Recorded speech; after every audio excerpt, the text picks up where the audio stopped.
Everyone welcome to my channel. चलिए आज अपन पढ़ेंगे प्लांट किंगडम वाला चैप्टर। ठीक है, सबसे पहले अपन बात करते हैं इसमें सिस्टम ऑफ क्लासिफिकेशन। तो इसमें देखते हैं सिस्टम ऑफ क्लासिफिकेशन में भी सबसे पहला अपना आता है आर्टिफिशियल सिस्टम ऑफ क्लासिफिकेशन। तो ये किसने दिया था? अपना एरिस्टोटल ने और लीनियस ने दिया था। ठीक है, और it is based on the very few characters, morphological characters पे बेसिकली बेस्ड है। बाहर से देखने में कैसा दिखता है तो ये उस पर बेस्ड है, मोर्फोलॉजिकली बेस्ड है। मोर्फोलॉजिकली कैसा दिखता है ये उस पर बेस्ड है। और इसमें क्या करे गए थे, बहुत ही थोड़े से ही करेक्टर लिए गए थे, सिर्फ और सिर्फ मोर्फोलॉजी ली गई थी। ठीक है, जैसे कि एग्जांपल में अपन क्या ले सकते हैं, colour, height, shape of the leaf, etc, ये सब।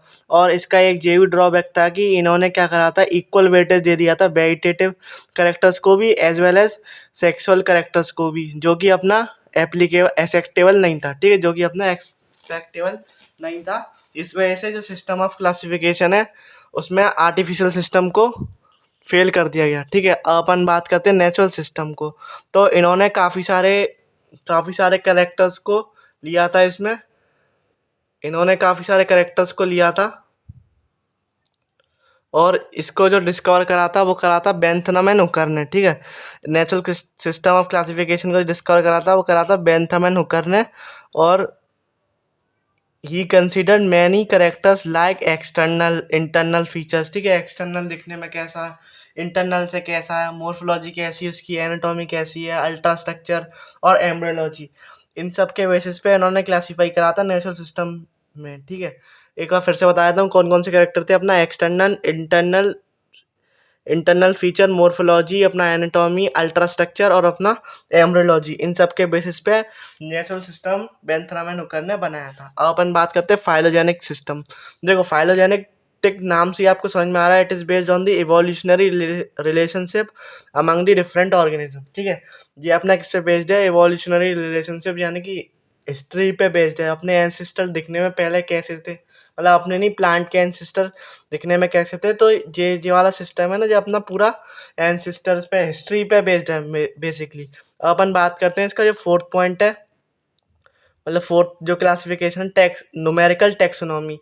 It is based on the all observable characters. ठीक है, ये किस पे बेस्ड है? अपनी ऑल ऑब्जर्वेबल करेक्टर पे बेस्ड है। और इसकी वजह से अपन क्या करते हैं, इसमें कंप्यूटर की हेल्प से जो अपने करेक्टर्स वगैरह हैं उनको कोडिंग में नंबर दे देते हैं, कोड दे देते हैं, नंबर दे देते हैं, ताकि अपन को क्लासीफाई करने में आसानी हो। ठीक है, और इसका एक इम्पॉर्टेंट पॉइंट एनसीईआरटी में ये भी दे रखा है कि इसमें जो जितने भी करेक्टर हैं उन सबको इक्वल इम्पोर्टेंस दी गई है।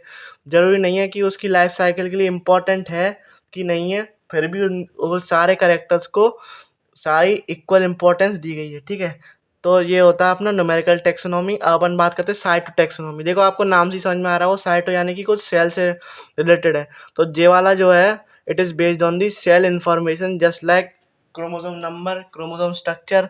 ठीक है, क्रोमोसोम नंबर हुआ, क्रोमोसोम स्ट्रक्चर हुआ, और सेल ऑर्गेनेल्स कितनी कितनी है, मतलब सेल्स की इंफॉर्मेशन पे बेस्ड जो टेक्सोनॉमी है उसको अपन बोलते हैं साइटोटेक्सोनॉमी। और chemotaxonomy, analysed chemical constituent of plant to resolve दी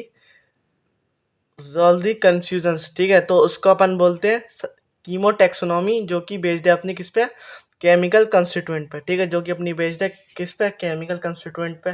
ठीक है, और बाकी मैं एल्गी स्टार्ट करने से पहले आपको ये बता दूं कि जो अपने प्लांट्स होते हैं ना, जो अपने कैसे होते हैं, ऑटोट्रॉफिक, आप सभी को मालूम है, अपना खाना खुद बना सकते हैं, किसकी मदद से? अपनी सनलाइट की मदद से। ठीक है, ये सब बात तो आपको मालूम ही है।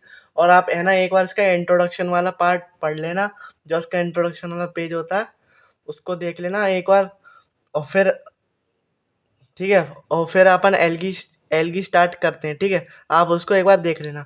एल्गी क्या होती है? एल्गी जो होती है ना, अपनी फोटोसिंथेटिक, ऑटोट्रॉफ और मोस्टली कैसी होती है? एक्वेटिक होती है। मैंने कहा मोस्टली एक्वेटिक होती है, इसका मतलब ये नहीं कि सारी एल्गी पानी में पाई जाएंगी, कुछ एल्गी अपनी लैंड्स में ही पाई जाती है। ठीक है, कुछ एल्गी अपनी कैसे पाई जाती है?